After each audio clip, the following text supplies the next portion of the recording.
আসসালামু আলাইকুম dear viewers, টিডিসিএন electronics YouTube চ্যানেলে সবাইকে স্বাগত জানাচ্ছি। আজকে কনজিউমার ইলেকট্রনিক্স লেভেল 2 একটি গুরুত্বপূর্ণ জব, যেটি হলো ইলেকট্রিক আয়রন ডিঅ্যাসেম্বল এবং অ্যাসেম্বল করা। এটি আজকে আমরা এখানে ল্যাবে করব। এই জবটি আমাদেরকে আজকে দেখাবেন হাতিবান্ধা কারিগরি প্রশিক্ষণ কেন্দ্রের সম্মানিত প্রশিক্ষক জনাব আরিফুল ইসলাম আরিফ স্যার। তিনি আজকে দেখাবেন কীভাবে এটি ডিঅ্যাসেম্বল এবং অ্যাসেম্বল করতে হয়। বেসিক্যালি এই আয়রনের যে সংজ্ঞাটুকু এটি আপনাকে জানতে হবে। হয়তো এটি রিটেন পরীক্ষায় দিতে পারে যে ইলেকট্রিক আয়রন কাকে বলে। আপনারা এভাবে লিখতে পারেন, ইলেকট্রিক আয়রন একটি ইলেকট্রিক্যাল ডিভাইস, এর মাধ্যমে বৈদ্যুতিক শক্তিকে তাপ শক্তিতে রূপান্তরিত করা হয় এবং প্রয়োজনে এটি ব্যবহার করা হয়। এটি দুই প্রকার, আয়রন বা ইস্ত্রি দুই প্রকার। একটি হলো ইলেকট্রিক আয়রন, যেটি জেনারেল পারপাসের জন্য ব্যবহার হয়, আর স্টিম আয়রন এটি মিল, ফ্যাক্টরি বা গার্মেন্টস যেগুলো আছে, গার্মেন্টস সেকশনে এটি ব্যবহার হয়। তো মূল যন্ত্রাংশ এই আয়রনের হলো চারটি: thermostat, thermal fuse, heating element, temperature regulator. এই মূল যন্ত্রাংশ চারটি আমাদের পরিমাপ করতে হবে যে এটি ঠিক আছে কিনা আমরা, এবং একটি অ্যাবোমিটারের সাহায্যে এই চারটি যন্ত্রাংশ আমরা পরিমাপ করে দেখব। এটি সার্কিট ডায়াগ্রাম, যে ডায়াগ্রাম, কানেকশন ডায়াগ্রাম, এটা আপনারা দেখতে পাচ্ছেন যে কীভাবে একটি আয়রনের সংযোগ স্থাপন করা হয়। তো আমরা তাহলে সরাসরি এখন প্র্যাকটিক্যালে চলে যাচ্ছি, জবে চলে যাচ্ছি। কীভাবে আগে ডিঅ্যাসেম্বল করবো স্যার একটু আমাদের দেখান।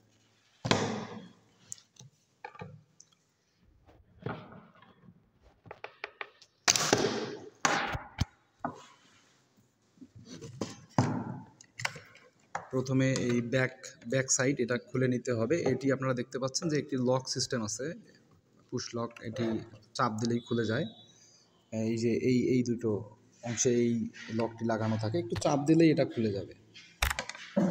এরপরে আপনারা দেখতে পাচ্ছেন কিছু স্ক্রু রয়েছে এখানে। আপনারা স্টার স্ক্রু ড্রাইভার ইউজ করে আপনারা এগুলো খুলে নেবেন। স্ক্রুগুলো আপনারা যত্ন করে সাজায় রাখবেন আপনার প্র্যাকটিক্যালের সুবিধার্থে, যাতে পরে এগুলো খুঁজতে না হয় বা কোন স্ক্রু কোথায় লাগবে আপনাদের যেন এগুলো না করতে হয়। তো আপনারা একটা কাজ করতে পারেন, এই যে দুইটা স্ক্রু যে খোলা হলো, এই দুইটা স্ক্রু আপনারা এইভাবে নিচে রাখতে পারেন ডিজাইন করে, অর্থাৎ এই দুটো বাইরের এইভাবে রাখতে পারেন। এরপরে আরও একটি স্ক্রু খোলা হচ্ছে।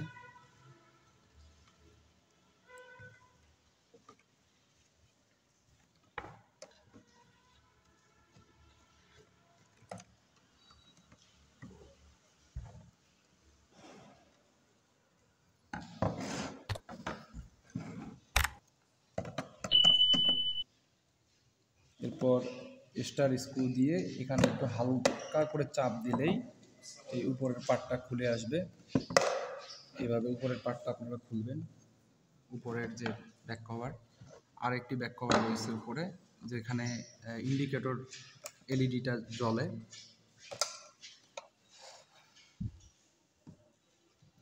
এখানে ওই স্ক্রু ড্রাইভার দিয়ে চাপ দিতে হবে, তাহলে এটি খুলে যাবে। এখানে একটি লক আছে, এখানে আরেকটু উপরে চাপ দিলেই উপরের অংশটি খুলে আসবে।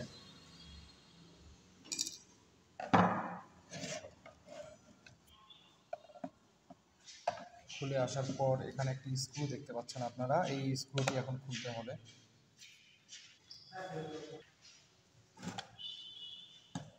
উপরের ব্যাক কাভারগুলো খোলা হলো। এর খোলার পরেই আপনারা দেখতে পাচ্ছেন আরও দুইটি স্ক্রু রয়েছে। আপনাদের জ্ঞাতার্থে বলে রাখি, এটি হলো ভিগো কোম্পানির একটি 1000 ওয়াটের ইস্ত্রি বা আয়রন। মডেল ভেদে বা কোম্পানি ভেদে এক একটি ইস্ত্রি বা আয়রন এক এক রকম হয়ে থাকে।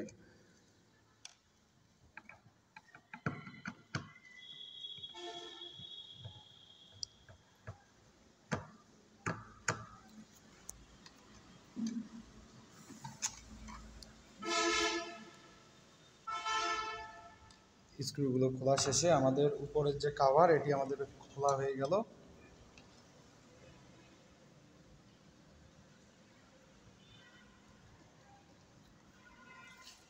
এটা আপনার রেগুলেটর আপনারা দেখতে পাচ্ছেন।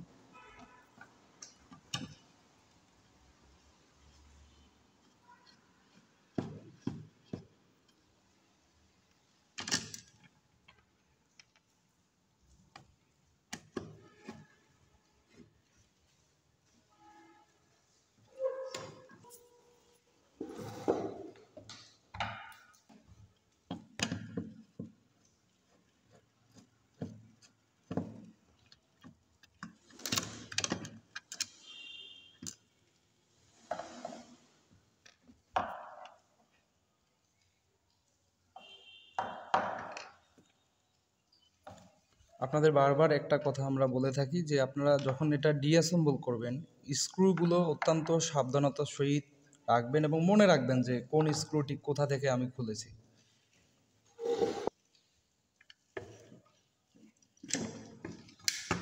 এই তো আমাদের এটা এখন ডিঅ্যাসেম্বল সম্পূর্ণরূপে করা হয়েছে। এখান থেকে আপনাকে একজন পরীক্ষক বা একজন অ্যাসেসর আপনাকে জিজ্ঞাসা করতে পারে যে কোনটির নাম কি। আমরা একটু স্যারকে বলে নেব যে মূলত যেটা থার্মাল ফিউজ আমরা দেখলাম, যে থার্মাল ফিউজ হলো এটি, তাই না স্যার? হ্যাঁ হ্যাঁ, এটা হলো থার্মাল ফিউজ, আর এটা হলো আমাদের হিটিং এলিমেন্ট। এই সম্পূর্ণ পার্টটা এখান থেকে এই যে সম্পূর্ণ এই যে হিটিং এলিমেন্ট, এর পরে আমাদের এই যেটা দিয়ে আমরা লন্ড্রি করি বা ইস্ত্রি করি, এটা হিটিং প্লেট, আর হিটিং প্লেটের সাথেই এই হিটিং এলিমেন্ট কানেকশন রয়েছে। আর এটা হলো আপনার সেই থার্মোস্ট্যাট। তারপরে আমাদের যেটা জানতে হবে যে টেম্পারেচার রেগুলেটর, সেই রেগুলেটর হলো এই যে এটি দিয়েই আমরা রেগুলেট করব টেম্পারেচারকে, তাপমাত্রাকে। তো এই হলো আমাদের ডিঅ্যাসেম্বল করা। আমরা রেগুলেটরটা এই যে আপনাদের একটু দেখাই যে এরকম করে আপনারা একটু কমাতে পারবেন, বাড়াতে পারবেন, এরকম করে। তো এখন আমরা স্যারকে বলবো যে এটি আবার পুনরায় অ্যাসেম্বল করার জন্য। তবে তার আগে বলে রাখি যে অ্যাবোমিটার দিয়ে আপনারা টেস্ট করতে পারবেন যে আপনার হিটিং এলিমেন্ট ঠিক আছে কিনা, থার্মাল ফিউজ সেটি ঠিক আছে কিনা, কেবল ঠিক আছে কিনা। তো আমরা একটি জিনিস আজকে তো আপনারা কিভাবে এই যে যন্ত্রাংশগুলো পরিমাপ করবেন। ধরেন আপনার আয়রন মেশিনের আপনার হিটিং প্লেটের সমস্যা আছে বা হিটিং এলিমেন্টের সমস্যা আছে, এক্ষেত্রে আপনারা মিটারটিকে এই যে বাজ আপনারা দেখতে পাচ্ছেন, সিলেক্টর নবটিকে ঘুরিয়ে আপনারা বাজের মধ্যে রাখবেন। এখানে রেখে আপনারা এটি পরিমাপ করতে পারবেন। স্যার একটু দেখান তো যে কীভাবে হিটিং এলিমেন্ট পরিমাপ করতে হয়। প্রান্তে এই যে আপনারা দেখতে পাচ্ছেন মিটারে শব্দ করতেছে, এরকম যদি শব্দ করে তার মানে হিটিং এলিমেন্টটি ঠিক আছে। ধন্যবাদ স্যার। তো আপনি আরেকভাবেও এটি আপনি পরিমাপ করতে পারেন। এটিকে আপনি ওহম রেঞ্জে রাখতে পারেন। ওহম রেঞ্জে আমরা একটু সিলেক্টর নবটিকে ঘুরিয়ে নেব, ওহম রেঞ্জে নিলাম। এখন নেওয়ার পরে দেখেন স্যার আমাদের হিটিং এলিমেন্টে ধরেছে, ধরার পরে দেখেন মিটারের কাঁটাটি ডিফ্লেকশন দিল। মিটারের কাঁটা যদি এভাবে ডিফ্লেকশন দেয় তার মানে আমার হিটিং এলিমেন্ট ঠিক আছে। তো এভাবেই আপনারা এই দুইটি রেঞ্জে আপনি এখানে যন্ত্রাংশগুলো পরিমাপ করতে পারবেন। এবার আমরা দেখব এটিকে কিভাবে অ্যাসেম্বল করতে হয়।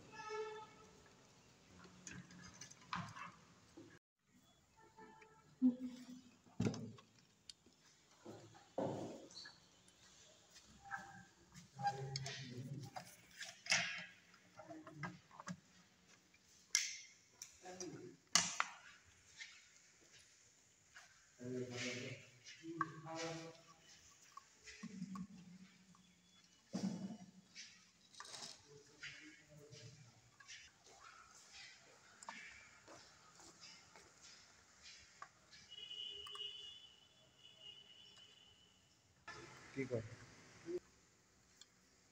আচ্ছা, সমস্যা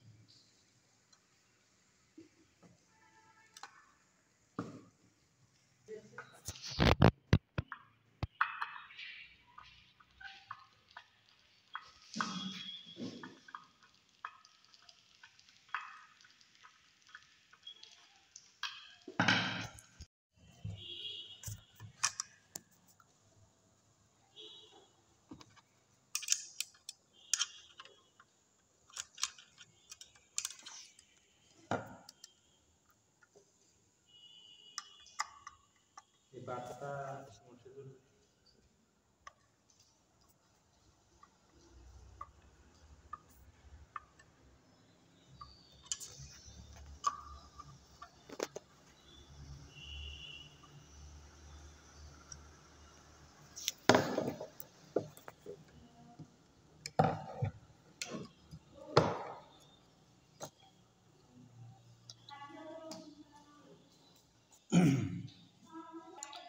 এরপরে আমাদের যে ইন্ডিকেটর লাইনটি আছে সেটি আমাদের এই উপরের যে ব্যাক কাভারটি রয়েছে এই ব্যাক কাভারের উপর দিয়ে লাগাতে হবে। এরপরে রেগুলেটর সার্কিট, এই রেগুলেটরটি আপনার এইভাবে বসাতে হবে এবং এটির যে আপনার পোর্টের সাথে পোর্ট মেলানোর পোর্টের সাথে পিন মেলানোর যে ব্যাপারটি সেটি আপনাকে ভালো করে খেয়াল করে তারপরে বসাতে হবে। এখানে একটি স্প্রিং আপনারা দেখতে পাচ্ছেন, স্প্রিংটিও এখানে সুন্দর করে বসাতে হবে। মোটামুটি বসানো হয়ে গেছে।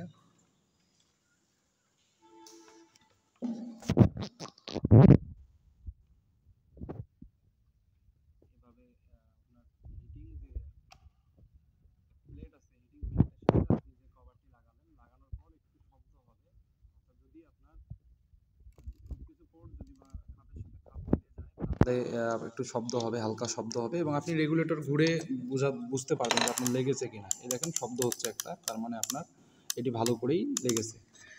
এবার বাকি আপনার যে স্ক্রুগুলো আছে সেই স্ক্রুগুলো আপনি লাগাবেন, যেগুলো আপনি খোলার সময় আপনি বলেছিলাম যে খোলার সময় একটু সচেতন এবং মনোযোগ সহকারে খুলবেন যে কোন স্ক্রুটি আপনি কোথা থেকে খুলেছেন। তো এখন সেই স্ক্রুগুলো এখন আপনার লাগানো পালা।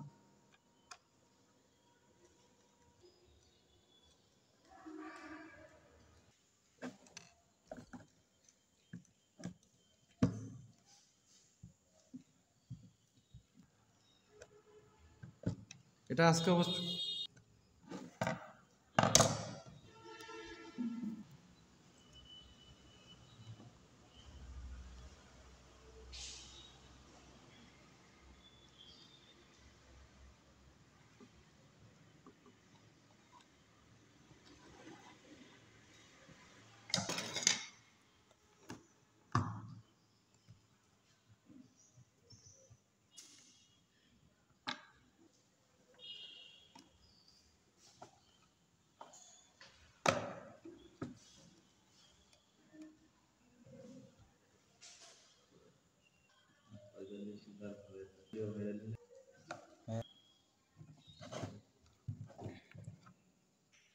মরিলের ভাগে আসি হাফিজ মানুষ